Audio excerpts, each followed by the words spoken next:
Nous sommes arrivés ici il y a plus de 30 ans, dans les années 89, avec d'autres chercheurs, pour évaluer la biodiversité de cette forêt. Ce que nous avons trouvé était merveilleux.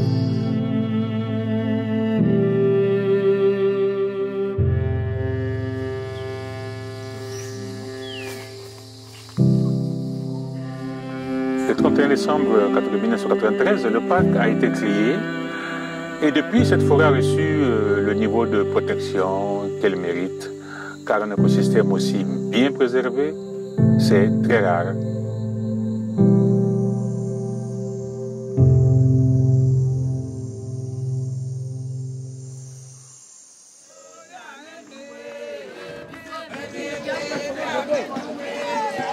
Nous avons vu de grands progrès et l'abondance des éléphants, des grands mammifères dans le village.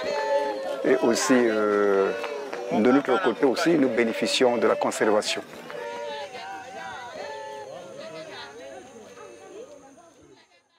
On va peser.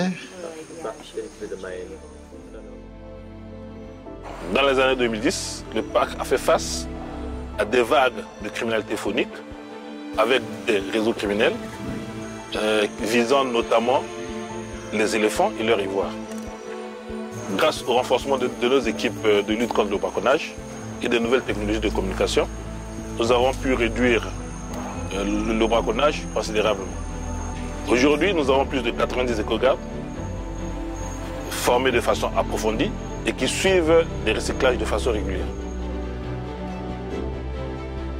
Ce qui fait la différence, c'est que 90% de nos éco-gardes viennent des villages voisins du parc, ce qui leur donne une motivation supplémentaire car ils protègent leur forêt.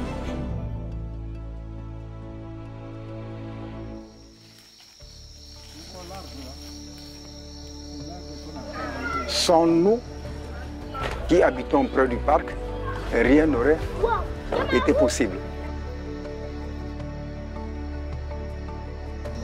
Nous avons apporté notre connaissance au service de conservation du parc. Et ça nous a donné aussi un bon fruit, un bon résultat, un bon fruit. Et le résultat que nous avons une école, nous avons un dispensaire et nous sommes très contents de ce résultat. Moi-même, j'ai travaillé pendant beaucoup d'années au parc national de Wabali-Ndoku. Et au parc, j'ai appris les noms des plantes. Les noms des plantes en latin, en bangombe et aussi en lingala. Maintenant, là, je voudrais transmettre ma connaissance aux nouvelles générations.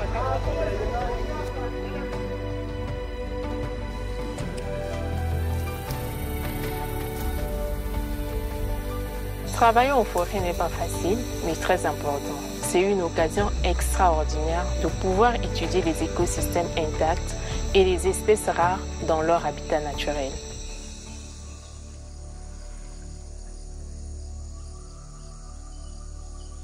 On étudie les grands mammifères comme les éléphants, les gorilles, les chimpanzés, qui sont tous en danger d'extinction.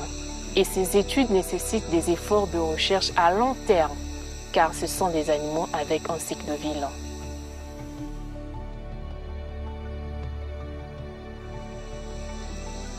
À Mbeli Bay, cela fait 29 ans que l'on observe les animaux qui viennent dans la clairière. Et à Mondjika et Gorogo, cela fait maintenant 20 ans que l'on peut suivre des gorilles habitués à la présence humaine. Et on compte bien continuer. Grâce à l'engagement long terme des communautés, du gouvernement et de nos partenaires, le parc a su relever de nombreux défis et s'inscrire dans la durée.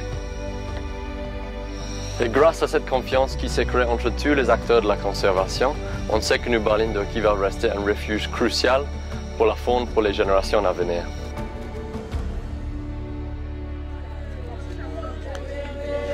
Baby,